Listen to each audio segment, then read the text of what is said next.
আসসালামু আলাইকুম এভরিওয়ান। আজকে আপনাদের সাথে শেয়ার করব খুবই মজাদার একটি চিকেন ফ্রাইয়ের রেসিপি।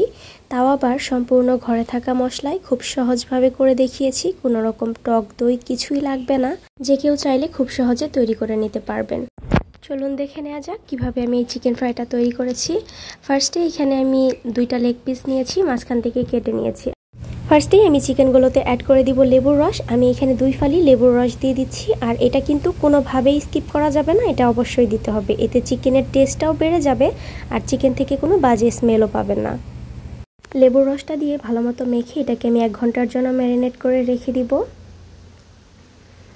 1 ঘন্টা পর এটা আমি নিয়ে চলে আসলাম। আর এখানে আমি দিয়ে দিলাম কিছুটা ফুড কালার। এটা কিন্তু একদমই অপশনাল, আমার ঘরে ছিল তাই আমি দিয়ে দিলাম। আপনারা অবশ্যই এটা স্কিপ করতে পারেন, দেখতে ভালো লাগবে সেজন্য আমি কালারটা দিয়েছি।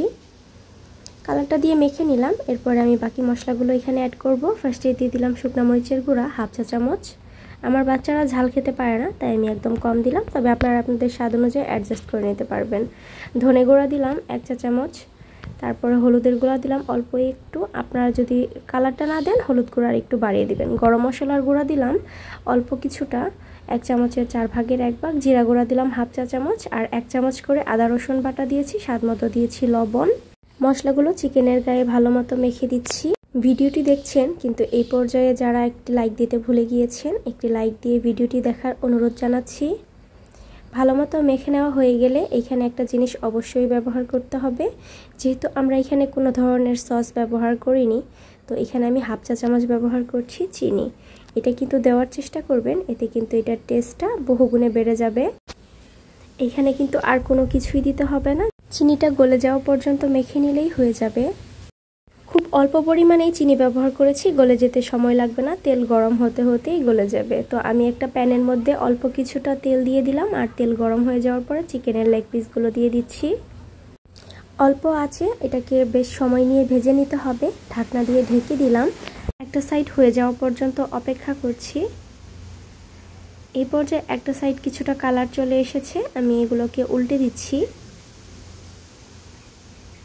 চুলার আঁচটা এই পর্যায়ে মিডিয়ামে আছে, তো আমি একটা সাইড উল্টে দিয়ে চুলার আঁচটা একবারে লো করে দিব আর ঢাকনা দিয়ে ঢেকে কিছুক্ষণ অল্প আঁচেই রেখে দিব, যাতে চিকেনটা ভালো মতো সিদ্ধ হয়ে যায়। 5 মিনিটের মতো আমি লো ফ্লেমেই রেখে দিয়েছিলাম। দেখেন চিকেন থেকে বেশ অনেকটা পানি উঠে এসেছে, আর এইভাবেই আমি রেখে দিচ্ছি। চিকেনের যে পানিটা বের হয়েছে এই পানিতে চিকেনটা ভালো মতো সফট হয়ে যাবে। এটাকে আমি আবারও ঢাকনা দিয়ে ঢেকে এই সাইডটাও অল্প আঁচে হতে দিব। চিকেনটা কিন্তু এই পর্যায়ে অনেকটাই সিদ্ধ হয়ে গিয়েছে, সফট হয়ে এসেছে। তো আমি এবারে চুলার ফ্লেমটা হাইতে করে দিয়েছি পানিটা শুকিয়ে নেওয়ার জন্য। আর এটাকে উল্টে পাল্টে এবারে আমি ক্রিস্পি করে ভেজে নিব। এটা ভাজতে ভাজতে উপরটা কিছুটা ক্রিস্পি হয়ে যায় আর ফ্লেভারটা এত বেশি ভালো লাগে, বিশেষ করে লেবুর রস আর চিনিটা ব্যবহার করার জন্য। এটাকে আমি বেশ সময় নিয়ে উল্টে পাল্টে ভেজে নিয়েছি। কালারটা কিন্তু মাশাআল্লাহ অনেক সুন্দর এসেছে, আপনারা তো দেখতেই পাচ্ছেন। তো এটাকে আমি এইবারে নামিয়ে নিব। এত সহজ আর এই ঘরোয়া মশলায় এই চিকেন ফ্রাইয়ের রেসিপিটা আপনাদের কাছে কেমন লেগেছে কমেন্ট করে জানাতে কিন্তু ভুলবেন না। আর যারা নতুন ভিউয়ার্স আছেন, চ্যানেলটি ভালো লাগলে সাবস্ক্রাইব করে পাশে থাকার অনুরোধ জানাচ্ছি।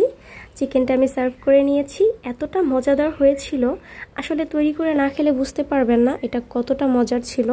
তো একবার হলেও আপনারা ট্রাই করবেন, তাহলেই বুঝতে পারবেন। তো সবাই ভালো থাকবেন, সুস্থ থাকবেন। আল্লাহ হাফিজ।